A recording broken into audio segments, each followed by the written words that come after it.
Hello everyone, welcome to part 2 of Recombinant DNA and Biotechnology lecture.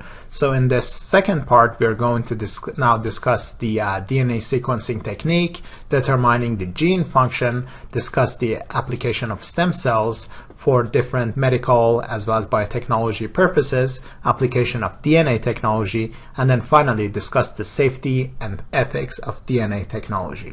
So for most of these reactions that I've just been explaining to you in the first part of this lecture, we were just discussing how if we have a gene of interest and we know its sequence so that we will create a probe that would flank the gene of interest. Now here in this second part, we are going to discuss how we know the DNA sequence, how we can use different techniques in order to determine the DNA sequence.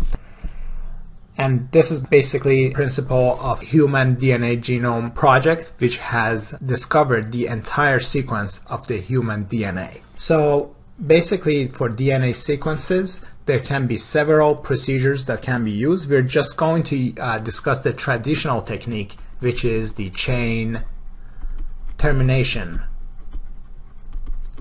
method.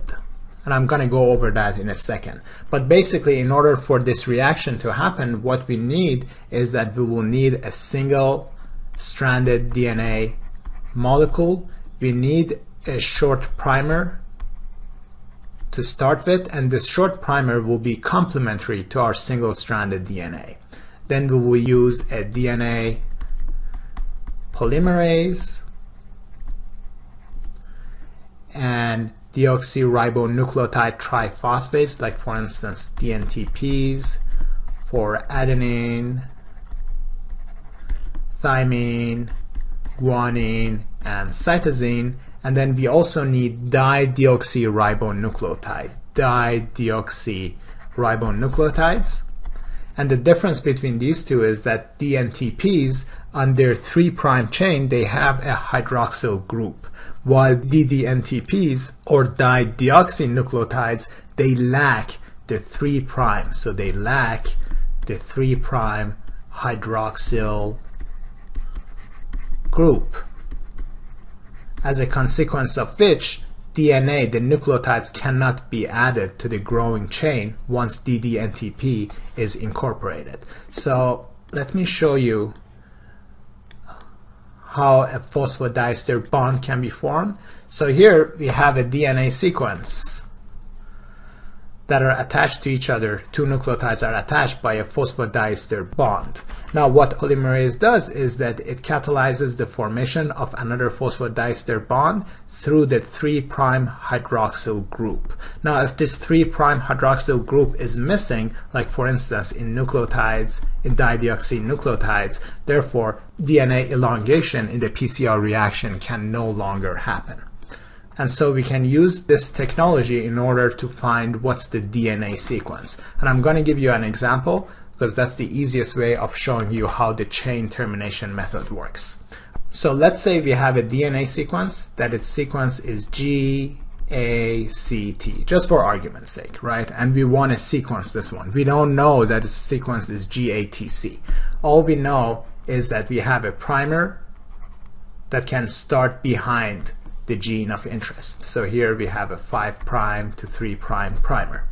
So what we do is that we will amplify this gene using the PCR technique. So we have now the polymerase, we have the RNA primer, we have the template DNA. The only difference is that in addition to deoxyribonucleotides, we have dideoxyribonucleotides that we are adding to this reaction. And so anytime any one of these dideoxynucleotides get incorporated into the growing chain, the chain will terminate at that stage. So let's see what we will get right here. So we'll start to amplify. So here we have the sequence 5' to 3', and our primer here is in a 5' to 3' direction. One scenario is that the chain will be completely formed, so we get CTGA.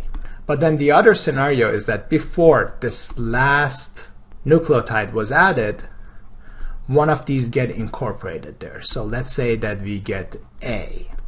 So that's one product that we got here. Now, what's the other scenario? We can have CT added, but then the third nucleotide is another DDNTP. So here, the DDNTPs, I'm going to show them with a star. And so the chain terminates right here. No more we can add right here because the 3' hydroxyl group is missing. Now the third scenario is that we get C and the next molecule is again another dideoxynucleotide. So now we can't add any more nucleotide right here.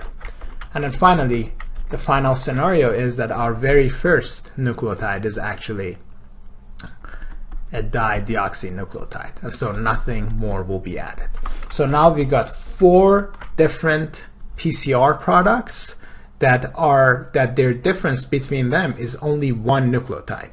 And so based on this principle, we will use the difference in length by just 1 nucleotide in order to separate these PCR products from each other.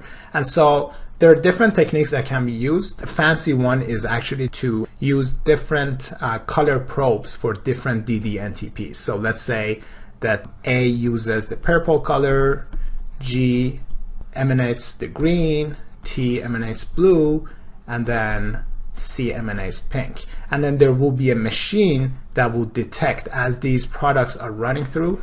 So these products are running through. The heavier one, the longer one, will take longer to go through, and the shorter one will go faster. So the machine will tell us that, oh, the shorter one had a C, and then the one after had a T, and then the one after had a G, and then the one after had an A. So it gives us the DNA sequence of the chain that has been produced. And we know that the last one is on the 3' end, and the first one, the shortest one, is on the 5' end. Okay, so now we know that the sequence of our product is CTGA. So what was the sequence of our template? This was our template, and we didn't know at the beginning what it is. So if we want to know 5' to 3' direction, so 5' to 3' direction, TCAG. TCAG was the sequence of our original DNA that we have used by this technique. All right, so that's about it. That's the chain termination method.